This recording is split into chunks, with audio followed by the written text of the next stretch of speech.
Hello, my name is John Puak, and my topic for discussion are the 1963 Communist goals.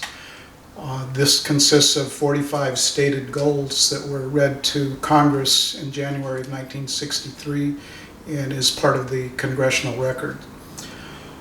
Anyone running for public office or anyone just with a federal job that has sworn an oath to the Constitution, these goals should be required reading. I'm a California licensed realtor and broker, and I want to contrast the difference between the standards that I'm held to versus what our politicians are held to.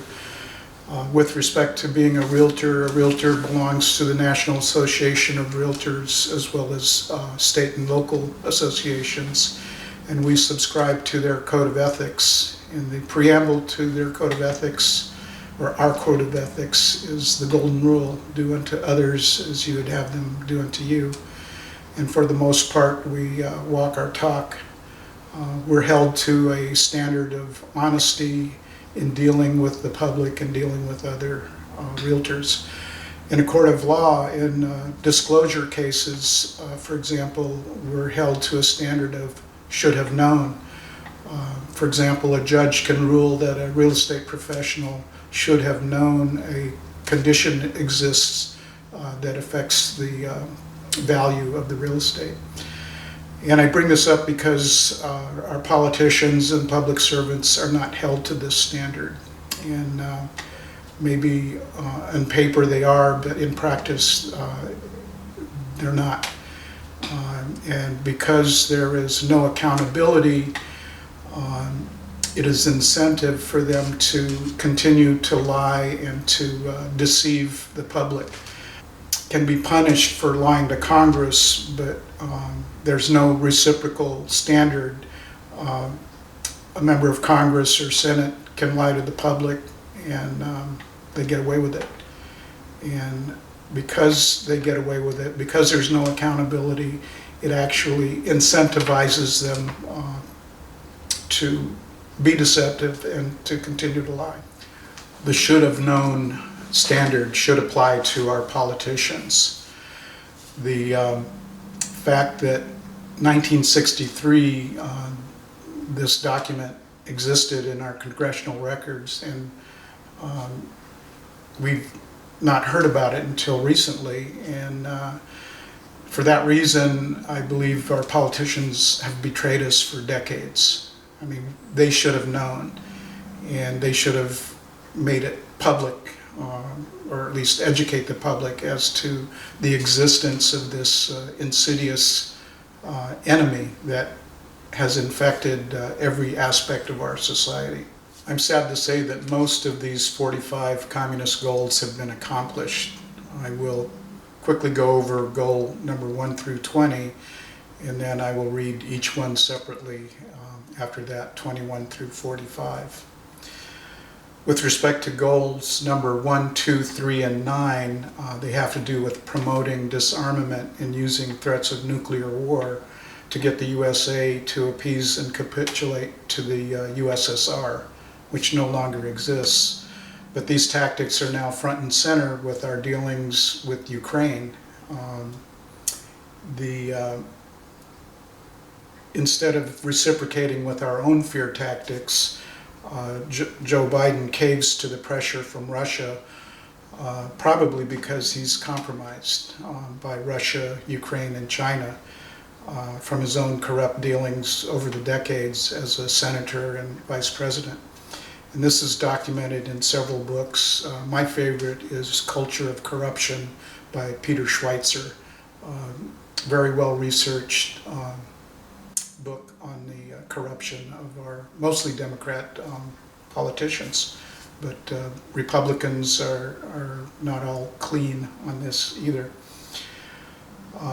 Goals 4 through 8, 10 through 12 are specific to going easy on or accepting communist regimes and their applied doctrines. To quote Goal 12, resist any attempts to outlaw the Communist Party. Goals 13 through 20 are specific to infiltrating and destroying our society. To quote Goal 15, capture one or both political parties. Well, I'm convinced the Democratic Party has been captured and part of the Republican Party as well. There are sellouts among the Republicans, but I believe the entire Democratic Party has sold out. Goal 16 is a George Soros-style tactic to infect our courts and judiciary. There's a couple examples playing out currently with the Soros-funded DAs in Los Angeles and San Francisco. Bodine in San Francisco has been recalled, and there's an effort to recall District Attorney Gascon in Los Angeles, and hopefully that'll be successful. And similar efforts are going on throughout blue cities across the country. But the infiltration occurs in red cities as well, mostly at the local level. Well, that's where they start anyway. Goal 18, gain control of all student newspapers. Goal 19, use student riots to foment public protests. Goal 20, infiltrate the press, get control of book review assignments, editorial writing, and policy making. Next, I'll go through goals number 21 through 32. 21, gain control of key positions in radio, television, and motion pictures. 22, continue discrediting American culture by degrading all forms of artistic expression. An American communist cell was once told to eliminate all good sculpture from parks and replace them with shapeless, awkward, and meaningless forms. Anyway, they want things to look bad. Number 23, control art critics and directors of art museums, and to quote them, our plan is to promote ugliness, repulsive, meaningless art, unquote, end quote.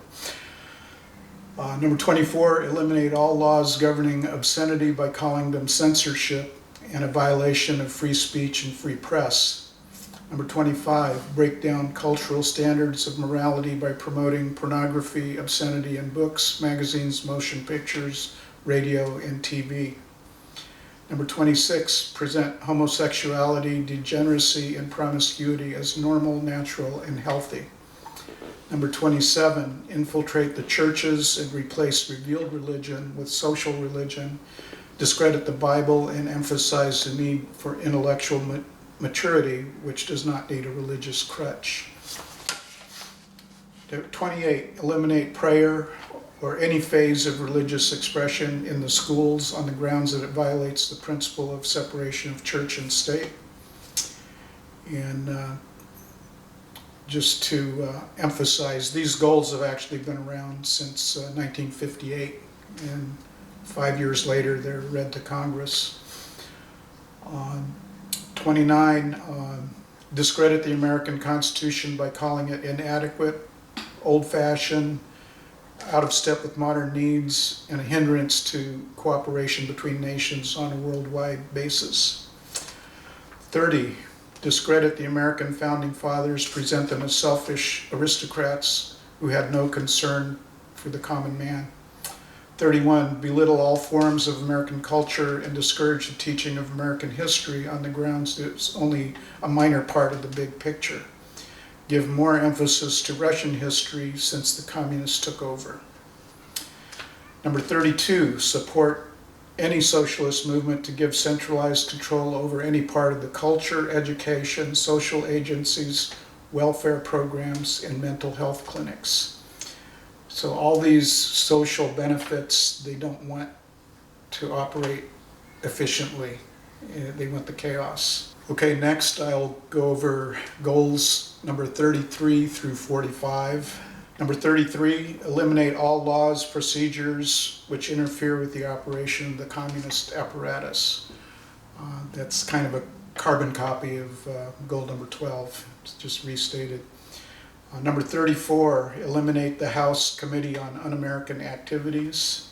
Number 35, discredit and eventually dismantle the FBI.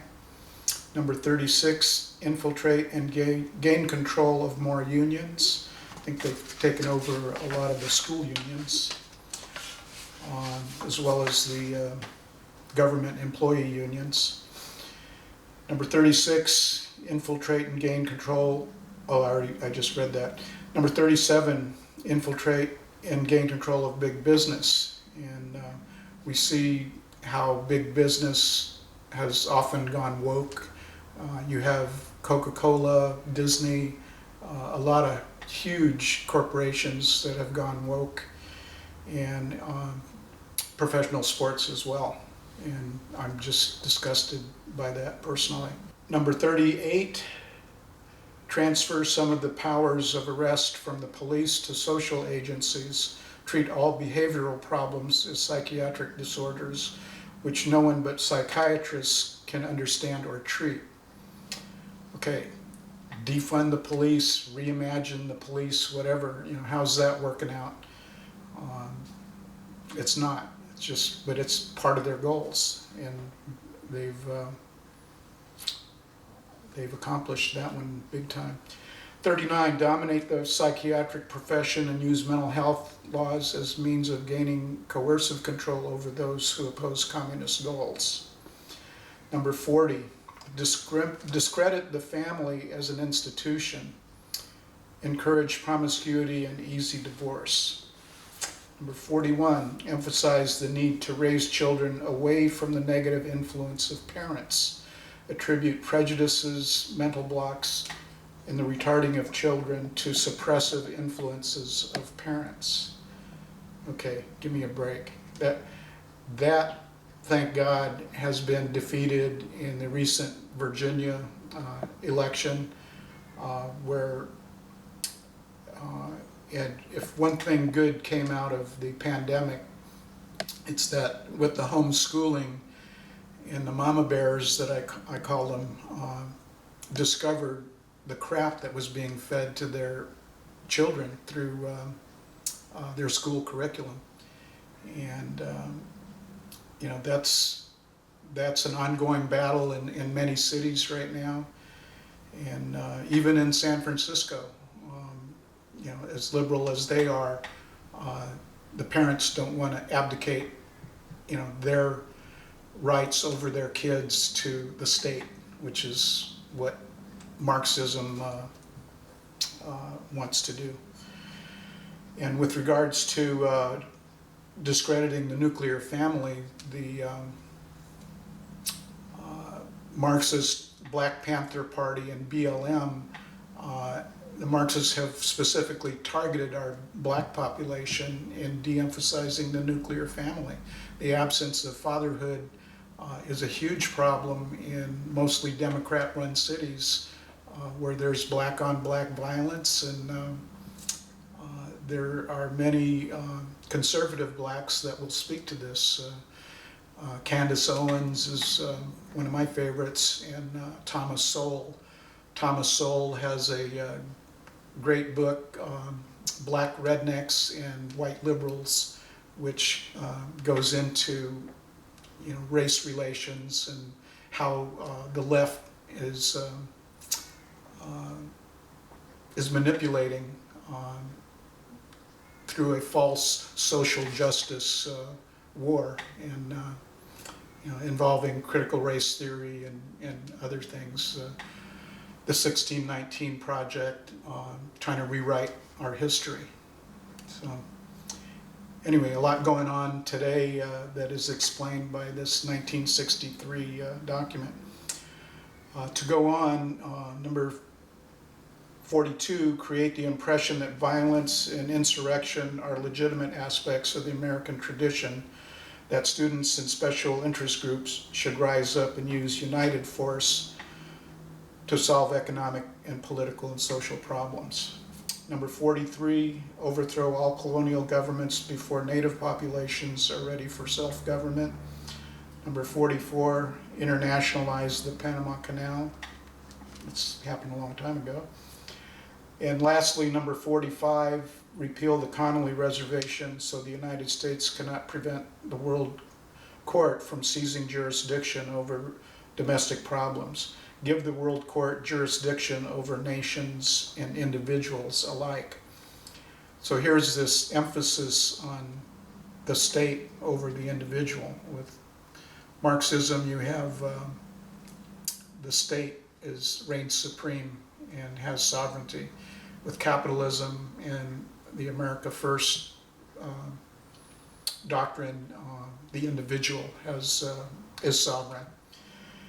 And I want to mention also that Joe Biden has advocated that the World Health Organization should take over policies for our healthcare system in the United States. And that is such a ridiculous idea. I mean, to abdicate, the best healthcare system in the world to an organization that's run by Marxists. Tedros, the leader of the World Health Organization, is the former communist leader of Ethiopia. And it's my understanding that second in command is the wife of Xi Jinping. I would have to verify that part, but I'm right about Tedros. Anyway, in conclusion, we got to end all this. We got to turn it around now. Thank you.